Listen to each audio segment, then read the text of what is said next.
My value system has always been one of working hard, making things happen. I've always valued that. My dad always worked very hard. My mom always worked very hard, and we didn't have a whole lot of stuff. We weren't rich or anything like that. But I recognize still the value in hard work.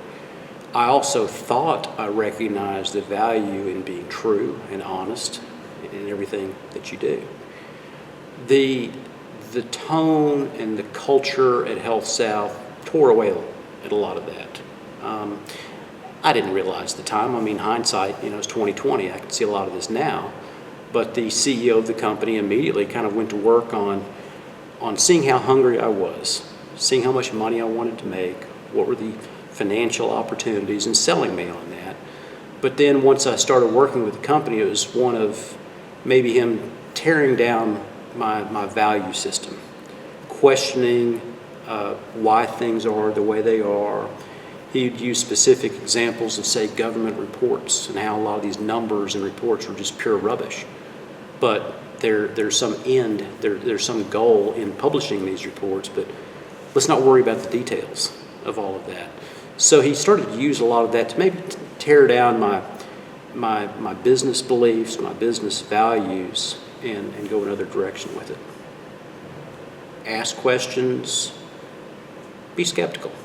Nothing wrong with being skeptical. You can still be an optimistic employee, want to do things right, but be a skeptic at the same time. But really challenge things. One of my failures, I think, was not recognizing what I was getting myself into. Telling myself, well, this is temporary. Telling myself, maybe just this is the way business is run. Everybody does it. Heck, we were going out and buying lots of companies. We would do due diligence on these companies. And probably at least 60, maybe 70% of the companies we looked at, we saw what they were doing in their books, something they shouldn't have been doing. Well, that just fed into that rationalization of everybody does it. What we're doing is no different than anybody else. It can be difficult in an environment to ask questions sometimes, particularly when somebody is not maybe directly asking you to do something inappropriate, but suggesting it. And it can be clumsy, particularly if situation of it's the boss that wants yes men around him, that mentality of maybe a little bit of fearing the boss, the intimidating boss. It's hard to cross that. Very practical advice, if somebody's ever in that situation, is confront that person one-on-one. Don't let them put on a show, put on theater for the management team. A person who's asking you to do something wrong can't put on a show one-on-one. It's way too direct at that point. But also, not just that, but if somebody is asking you to do something, answer a question with a question of your own. I need you to enhance revenue this quarter. I need you to move some revenue into this quarter. Well, let me make sure I understand what you're saying here, boss. If we do that, then it'll have the following consequences. Am I hearing you correctly? People do not want to hear somebody saying, you just asked me to commit fraud. That's the last thing they want to hear. But phrase things in a nice enough way where they're having to hear your own words being repeated. And I would say 9 times out of 10, that person's going to back away from what they're asking you to do.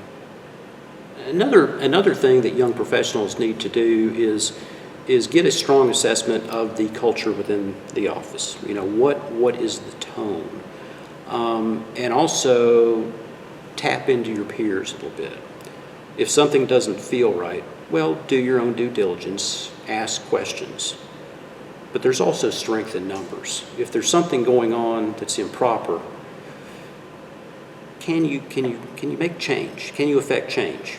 One way is to confront the boss one-on-one, confront it. But another way, well, maybe the answer to that would be, the result on that would be you get fired. You've asked too many hard questions. But another avenue would be using peer pressure to your advantage, using groupthink to your advantage. Talk to the other people in the team. What are their thoughts on this situation? How do they feel about it? That might even answer some underlying questions about what's going on, but still, what does the group think on this? If the group is ready to stand together, to stand up for what's true and right, guess what? The ethical malpractice can't take place at the top. There's a coordinated effort at that point to stop it. Now, if the group says, come on, Weston, don't worry about it. It's not a big deal. It'll go away. Do you really want to be there? Do you really need to stay at that particular firm? I say no. Move on. Get out of there.